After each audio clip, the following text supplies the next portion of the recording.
ಒದಗಿಸಿದಾರ. ಆದ್ರೆ ಏನಾಗ್ತಾ ಇದೆ, ಸುಮಾರು ಒಂದು 25,000 ನಮ್ಮ BSSK ಶುಗರ್ ಫ್ಯಾಕ್ಟರಿ ಏನು ಇಡೀ ಬೀದರ್ ಜಿಲ್ಲೆಯಲ್ಲಿ ಮೊಟ್ಟ ಮೊದಲಿಗೆ ಯಾವ್ದಾದ್ರು ಒಂದು ಶುಗರ್ ಫ್ಯಾಕ್ಟರಿ ಇತ್ತಪ್ಪ ಅಂದ್ರೆ ಅದು ನಮ್ಮ ಹುಮ್ನಾಬಾದ್ ತಾಲೂಕಿನ BSSK ಫ್ಯಾಕ್ಟರಿ ಇತ್ತು. ಅದ್ರ ಸುಮಾರು ಒಂದು 25,000 ಅದು ರೈತರು ಅದ್ರದ್ದು ಶೇರ್ ಹೋಲ್ಡರ್ ಇದ್ದಾರ. ಅದ್ರ ಕಡೆಯಿಂದ ನಾನು ಹೇಳ್ತಾ ಇರೋದು ಒಂದೇ ಒಂದು ಮಂತ್ರಿಗಳಿಗೆ, ಯಾಕಂದ್ರೆ ನಾರ್ತ್ ಕರ್ನಾಟಕ ಯಾವಾಗೂ ಬೆಳಗಾವಿ ಅಧಿವೇಶನದಾಗ ಆಗಿದೆ, ಬೆಂಗಳೂರು ಅಧಿವೇಶನದಾಗ ಆಗಿದೆ.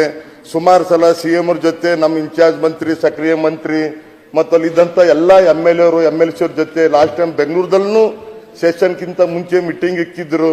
ಆ ಮೀಟಿಂಗ್ದಲ್ಲೂ ಏನೂ ಆಗಿಲ್ಲ. ಸುಮಾರು ನಾನು ಅನ್ಸುಮಟ್ಟಿಗೆ 1969ನಲ್ಲಿ ಇದು ಶುಗರ್ ಫ್ಯಾಕ್ಟ್ರಿ ಪ್ರಾಣ ಆಗಿತ್ತು. ಈಗ ಒಂದು 4 ವರ್ಷ ಆಗಿದೆ ಒಂದು ಫ್ಯಾಕ್ಟ್ರಿ ಬಂದ್ ಆಗಿದೆ. ದಯಮಾಡಿ ಈಗ NCDCಗೆ ಏನು ನೀವೇನು 5 6 ಫ್ಯಾಕ್ಟ್ರಿಯನ್ನು ಕೊಟ್ಟು ಕಳಿಸಿದ್ರಿ ಸೆಂಟ್ರಲ್ ಗೌರ್ಮೆಂಟ್ಗೆ, ಅದು ಏನಾಗಿದೆ ಮಾಹಿತಿ ಅದು ಬಂದಿದೆ ನನ್ನ ಹತ್ರ.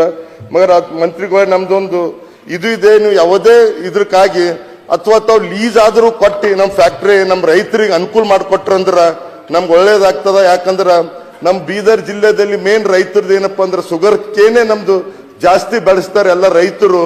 ಅದಕ್ಕೆ ದಯಮಾಡಿ ಮಂತ್ರಿಗಳೇ, ನಾನು ಸುಮಾರು ಸಲ ನೀವು ಪರ್ಸನಲ್ ಭೇಟಿಯಾಗಿದ್ದೀನಿ ಬಂದು, ಮತ್ತೆ ಆಮೇಲೆ ತಮ್ಮ ಆಫೀಸ್ನಲ್ಲೂ ತಾವು ಇನ್ಚಾರ್ಜ್ ಮಂತ್ರಿಗಳು ಮತ್ತೆ ಎಲ್ಲರೂ ಕಲ್ತು ಮೀಟಿಂಗ್ ಮಾಡಿದ್ದು ಲಾಸ್ಟ್ ಬೆಂಗಳೂರು ಅಧಿವೇಶನದಲ್ಲೂ.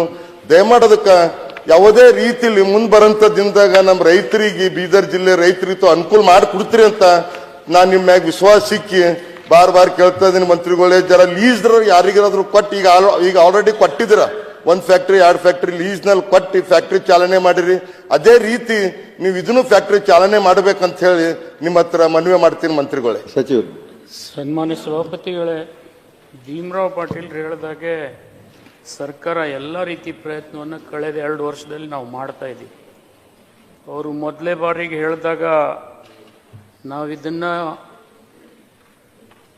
ಪುನಶ್ಚೇತನ ಮಾಡಬೇಕು ಅಂಥೇಳಿ ಎಲ್ಲ ರೋಟಿ ಬೇಸಿಸ್ ಮೇಲೆ 2022ರಲ್ಲೇ ಒಂದು ಪ್ರಕ್ರಿಯೆ ಪ್ರಾರಂಭ ಆಗ್ತದೆ. 23ರಲ್ಲಿ ನಾವು ಟೆಂಡರ್ ಕರೆದ ಮೇಲೆ ಯಾರೂ ಕೂಡ ಭಾಗವಹಿಸೋದಿಲ್ಲ. ಮತ್ತು ಈಗಾಗಲೇ ಈ ಕಾರ್ಖಾನೆ 400 ಚಿಲ್ಲರೆ ಕೋಟಿ ಹಾನಿಯಲ್ಲಿದೆ ಅಧ್ಯಕ್ಷ. ಇದನ್ನು ಪುನಶ್ಚೇತನ ಮಾಡಬೇಕಂತೇಳಿ ಮೊನ್ನೆ ಕೇಂದ್ರ ಸರ್ಕಾರದ NCDCಯಿಂದ ಕೂಡ ಒಂದು ಪ್ರಯತ್ನ ನಾವು ಮಾಡಿದ್ವಿ. NCDCದವರು ಇತ್ತೀಚೆಗೆ ಒಂದು ನೀತಿಯನ್ನು ಅಳವಡಿಸ್ಕೊಂಡಿದ್ದಾರೆ. ವೈಯಕ್ತಿಕವಾಗಿ ಹಾನಿಯಲ್ಲಿರ್ತಕ್ಕಂಥ ಯಾವುದೇ ಕಾರ್ಖಾನೆಗಳಿಗೆ ಸಾಲ ಕೊಡ್ತಕ್ಕಂಥ ವ್ಯವಸ್ಥೆ ಇಲ್ಲ. ಸರ್ಕಾರ ಖಾತ್ರಿ ಕೊಟ್ಟರೆ ಮಾತ್ರ ಆ ಕಾರ್ಖಾನೆಗಳಿಗೆ ಸಾಲ ಕೊಡ್ತಕ್ಕಂಥ ವ್ಯವಸ್ಥೆಯನ್ನು ಮಾಡಿದ್ದಾರೆ. ಆ ಹಿನ್ನೆಲೆಯಲ್ಲಿ ಸರ್ಕಾರ ಖಾತ್ರಿ ಕೊಟ್ಟು ಈ ಕಾರ್ಖಾನೆಯನ್ನು ಪ್ರಾರಂಭ ಮಾಡಬೇಕಂತಕ್ಕಂಥ ಪ್ರಸ್ತಾವನೆ ಈಗಾಗಲೇ ನಾವು NCDCಗೆ ಸಲ್ಲಿಸಿದ್ದೀವಿ. ಆದರೆ ಆ ಪ್ರಕ್ರಿಯೆ ಕೂಡ ಜಾರಿಯಲ್ಲಿದೆ. ಆದರೆ ಅದು ಆಗ್ತದೆ ಅನ್ನತಕ್ಕಂಥ ಭರವಸೆ ನನಗೂ ಕೂಡ ಇಲ್ಲ. ಆದರೆ ಶಾಸಕರು ಹೇಳಿದಾಗೆ ಇದನ್ನು ಪುನಃ ಎಲ್ಲ ರೋಟಿ ಬೇಸಿಸ್ ಮೇಲೆ ಕರೆದು ಯಾರಾದರೂ ತೆಗೆದುಕೊಳ್ತಾ ಇದ್ದರೆ ಅವರಿಗೆ ಮೊದಲನೇ ಆದ್ಯತೆ ಮೇಲೆ ಕೊಡ್ತಕ್ಕಂಥ ಪ್ರಯತ್ನ ನಾವು ಮಾಡ್ತೀವಿ ಅಂತೇಳಿ ಸನ್ಮಾನ್ಯ ಶಾಸಕರಿಗೆ ನಾನು ತಿಳಿಸ್ಲಿಕ್ಕೆ